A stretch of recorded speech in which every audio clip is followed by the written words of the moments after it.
Hello guys! Isang mapagpalang araw pong muli sa bawat isa sa atin. Naririto na naman po ako para mag-share sa inyo ng aming ulam for today. Guys, pasensya na po kung medyo natatagalan tayo mag-vlog kasi medyo busy po tayo. So ito po yung ating mga ingredients. Naririto po yung, meron po tayong dalawang isda. Ang tawag po nila rito ay lapu-lapu.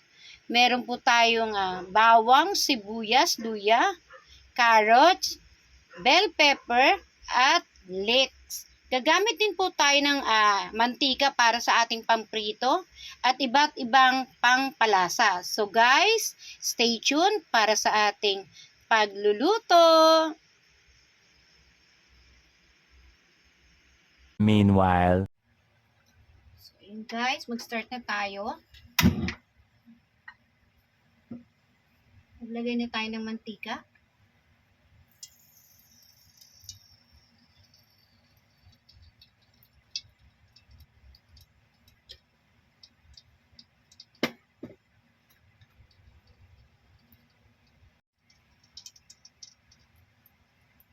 Check natin kung pwede na.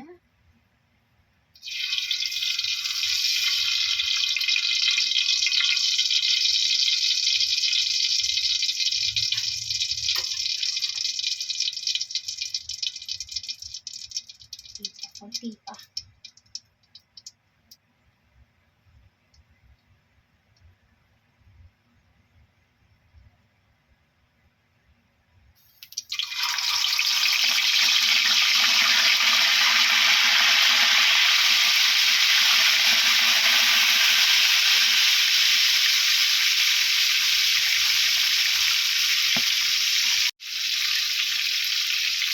Ayan guys, baligtarin na natin. So,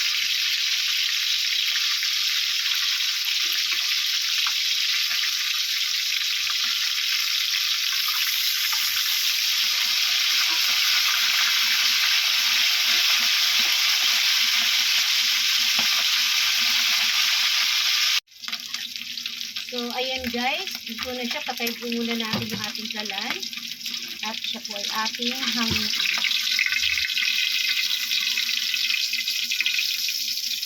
Dito na rin po tayo magigisa ng ating panamya.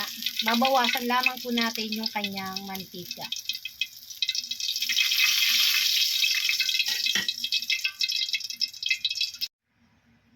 So, ayan guys, mag-start na tayo.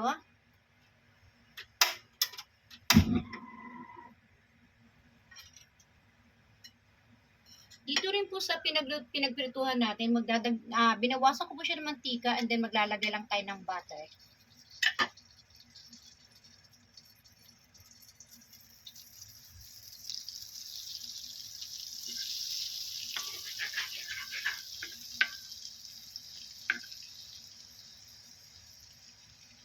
Habang tinutunaw natin yung butter, ilagay na po natin yung ating bawang.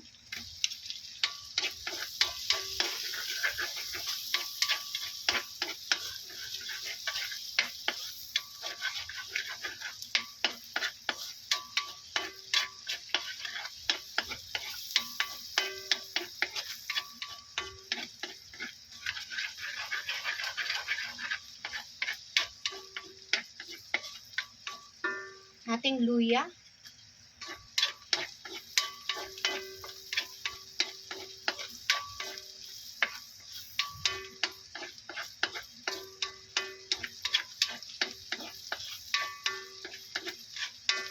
At yung ating sibuyas.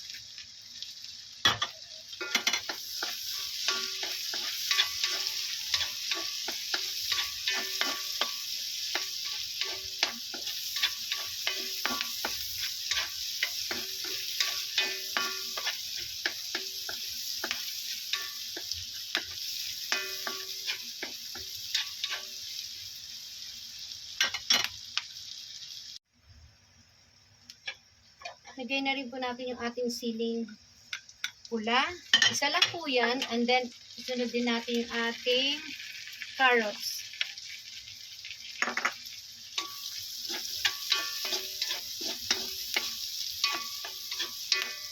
Kaya naman po ako naglalagay ng sili kasi wala naman po sa aming batang maliit. Kung meron po kayong batang maliit, wag na po kayong maglagay para makakain po sila.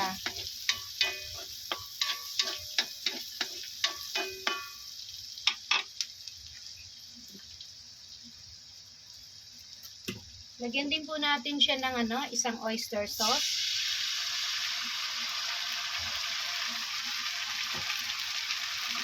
Konting toyo.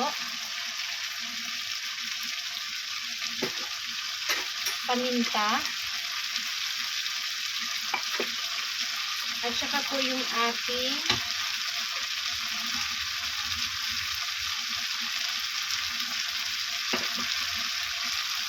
ketchup. Sweet style po ito. Sweet chili style na ketchup po.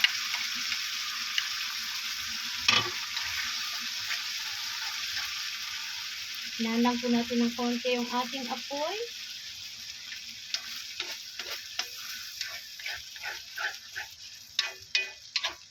At ayan po muna natin siyang kumulo. Lagyan din po natin siya ng isang takip ng suka para mag-blend po yung tamis at asin. And then, lagay din po tayo ng konting asin.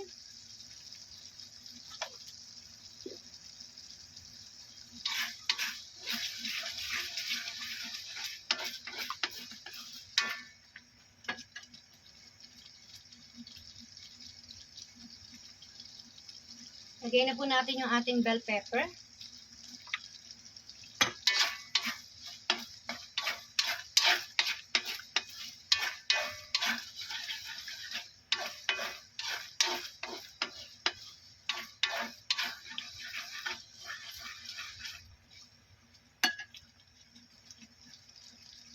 At yung ating leeks.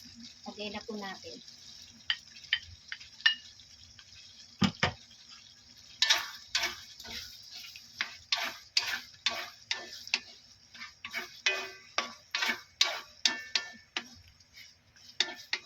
Tikman po natin.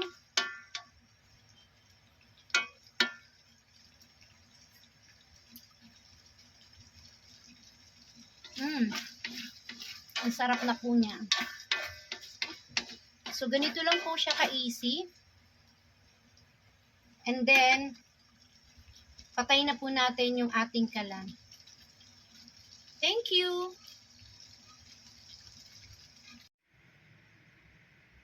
Yan guys, ayan na po yung ating pritong isda. Itilalagay na po natin yung ating masarap na sauce. Pwede ibabaw lamang po natin yan.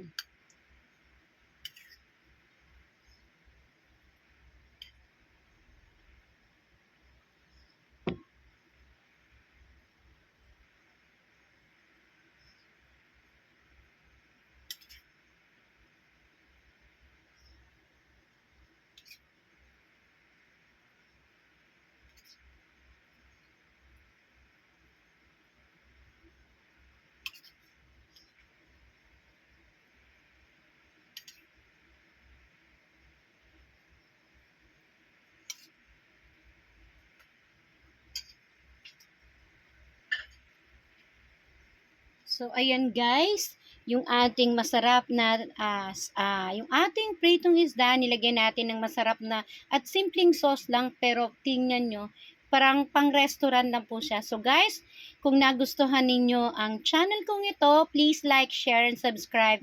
And don't forget to click the notification bell button for more updates. Shout out nga pala dun sa bagong kaibigan ko na kasama ko sa nagja-jogging o pag-walk na si Gwendalyn. Yung aking friend na yun na si Gwendalyn. Kaya, guys, salamat po. Ano pang gagawin natin? Kain na po tayo. God bless!